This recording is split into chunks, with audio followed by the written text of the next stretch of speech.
नमस्ते और हमारे चैनल में आपका स्वागत है। आज हम एक आकर्षक विषय में गोता लगा रहे हैं जो प्राचीन ज्ञान को आधुनिक स्वास्थ्य चिंताओं से जोड़ता है, मधुमेह के प्रबंधन में पारंपरिक भारतीय गाय उत्पादों, विशेष रूप से घी, गोमूत्र और पंचगव्य की संभावित भूमिका। यह आपके डॉक्टर की सलाह को बदलने के बारे में नहीं है, बल्कि गहन परंपराओं और कुछ उभरते विज्ञान की खोज के बारे में है। प्राचीन भारत में गाय या गौ माता को पवित्र माना जाता था और इसके उत्पादों को अत्यधिक औषधीय माना जाता था। हमारे प्राचीन ग्रंथ, वेद और उपनिषद सीधे तौर पर मधुमेह का उल्लेख नहीं करते जैसा कि हम आज जानते हैं, लेकिन वे मधुमेह के बारे में विस्तार से बात करते हैं, एक ऐसी स्थिति जिसमें मीठे मूत्र की विशेषता होती है जो मधुमेह के कई लक्षणों को दर्शाती है। अथर्ववेद स्वास्थ्य और दीर्घायु के लिए विभिन्न जड़ी बूटियों और पदार्थों की बात करता है, जिसमें अक्सर पशु उत्पादों के उपयोग का निहितार्थ होता है। चरक संहिता और सुश्रुत संहिता, मौलिक आयुर्वेदिक ग्रंथ, मधुमेह और इसके उपचारों पर विस्तार से बताते हैं, अक्सर विभिन्न योगों की सिफारिश करते हैं जिनमें गाय उत्पाद शामिल होते हैं। जबकि वेदों में मधुमेह के लिए घी, गोमूत्र या पंचगव्य का विशिष्ट उल्लेख व्याख्यात्मक हो सकता है, उनका औषधीय मूल्य स्वास्थ्य और कल्याण के व्यापक वैदिक दर्शन में गहराई से समाया हुआ है। आइए घी या स्पष्ट मक्खन से शुरू करते हैं। यह सिर्फ एक खाना पकाने का माध्यम नहीं है, आयुर्वेद में इसे एक शक्तिशाली औषधीय पदार्थ माना जाता है। आयुर्वेदिक ज्ञान, आयुर्वेद घी की वात और पित्त दोषों को संतुलित करने, ऊतकों को पोषण देने, ओजस, पाचन में सुधार, अग्नि और सेलुलर कार्य को बढ़ाने की क्षमता के लिए प्रशंसा करता है।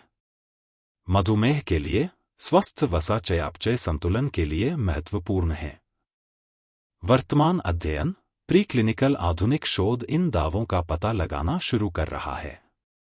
अध्ययन अक्सर मधुमेह पशु मॉडल में बताते हैं कि गाय के घी में मधुमेह विरोधी गतिविधि हो सकती है। यह स्वस्थ वसा, जैसे कंजुगेटेड लिनोलेक एसिड (CLA) से भरपूर होता है, जो कुछ शोधों के अनुसार इंसुलिन संवेदनशीलता और ग्लूकोज चयापचय को बेहतर बनाने में मदद कर सकता है। दिलचस्प बात यह है कि चावल जैसे उच्च कार्बोहाइड्रेट वाले खाद्य पदार्थों में घी मिलाने से उनका ग्लाइसेमिक इंडेक्स (GI) कम करने में मदद मिल सकती है, जिससे रक्त प्रवाह में चीनी धीरे धीरे जारी होती है। यह मधुमेह रोगियों के लिए एक महत्वपूर्ण लाभ है। आप international journal of pharma research and analysis जैसे पत्रिकाओं में इन प्रभावों की खोज करने वाले शोध पा सकते हैं। अगला, गोमूत्र या गाय का मूत्र। जबकि यह कुछ लोगों के लिए अपारंपरिक लग सकता है, आयुर्वेद चिकित्सा में इसका बहुत महत्वपूर्ण स्थान है।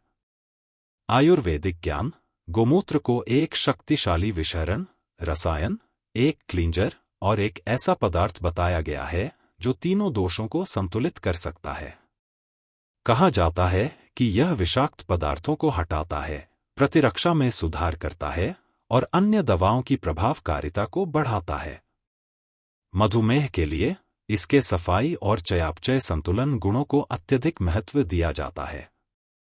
वर्तमान अध्ययन, प्रीक्लिनिकल गोमूत्र, विशेष रूप से इसके गोमूत्र अर्क नामक आसुत रूप की वैज्ञानिक जांच ने प्रीक्लिनिकल अध्ययनों में आशाजनक परिणाम दिखाए हैं। शोध फिर से ज्यादातर मधुमेह चूहे मॉडल में बताते हैं कि गोमूत्र अर्क रक्त शर्करा के स्तर को काफी कम कर सकता है। वैज्ञानिकों का मानना है कि यह आंशिक रूप से इसके एंटीऑक्सीडेंट गुणों के कारण है। मधुमेह में ऑक्सीडेटिव तनाव शामिल होता है, जो अग्न्याशय की कोशिकाओं को नुकसान पहुंचाता है। गोमूत्र के एंटीऑक्सीडेंट इन कोशिकाओं को बचाने में मदद कर सकते हैं। इसे बायोएनहांसर के रूप में भी जाना जाता है, जिसका अर्थ है कि जब इसे अन्य हर्बल एंटीडायबिटिक फॉर्मुलेशन के साथ मिलाया जाता है, तो यह उनकी जैव उपलब्धता और प्रभावशीलता में सुधार कर सकता है।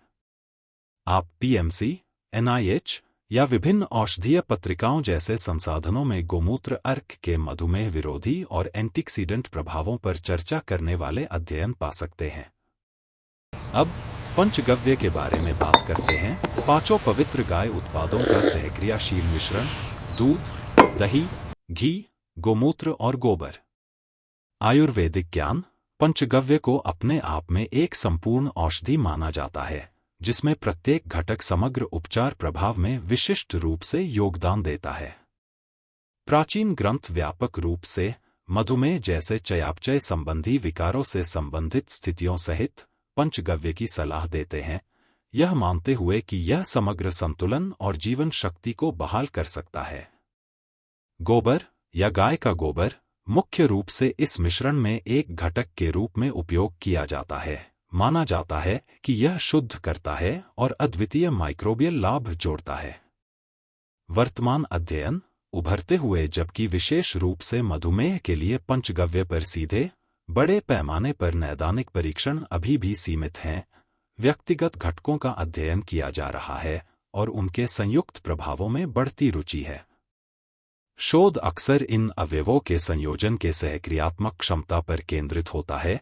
यह सुझाव देता है कि उनका प्रभाव व्यक्तिगत रूप से होने वाले प्रभावों से अधिक हो सकता है।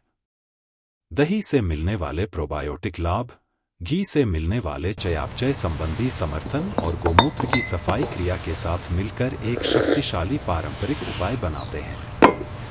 यह समझना महत्वपूर्ण है कि जबकि प्राचीन ज्ञान गहन अंतर्दृष्टि प्रदान करता है और उभरता हुआ विज्ञान दिलचस्प है, ये पारंपरिक उपचार आपकी निर्धारित मधुमेह दवा या स्वस्थ जीवन शैली का प्रतिस्थापन नहीं है। अपनी मधुमेह उपचार योजना को बदलने या नए उपचारों को शामिल करने से पहले हमेशा एक योग्य स्वास्थ्य देखभाल पेशेवर, एक एंडोक्रिनोलॉजिस्ट या आयुर्वेदिक चिकित्सक सहित से परामर्श करें। वर्तमान वैज्ञानिक प्रमाण, जबकि आशाजनक हैं, मुख्य रूप से प्रीक्लिनिकल अर्थात ज्यादातर पशु अध्ययन हैं। मनुष्यों में मधुमेह के उपचार के लिए उनकी प्रभावकारिता और सुरक्षा को पूरी तरह से समझने के लिए अधिक कठोर, बड़े पैमाने पर मानव वैज्ञानिक परीक्षणों की आवश्यकता है। आपके क्या विचार हैं? क्या आपने इनमें से किसी भी उत्पाद का उपयोग किया है? हमें नीचे टिप्पणी में बताएं। इस वीडियो को लाइक करना, इसे दूसरों के साथ साझा करना और स्वास्थ्य, कल्याण और प्राचीन ज्ञान पर अधिक सामग्री के लिए सदस्यता लेना न भूलें। अगली बार मिलते हैं।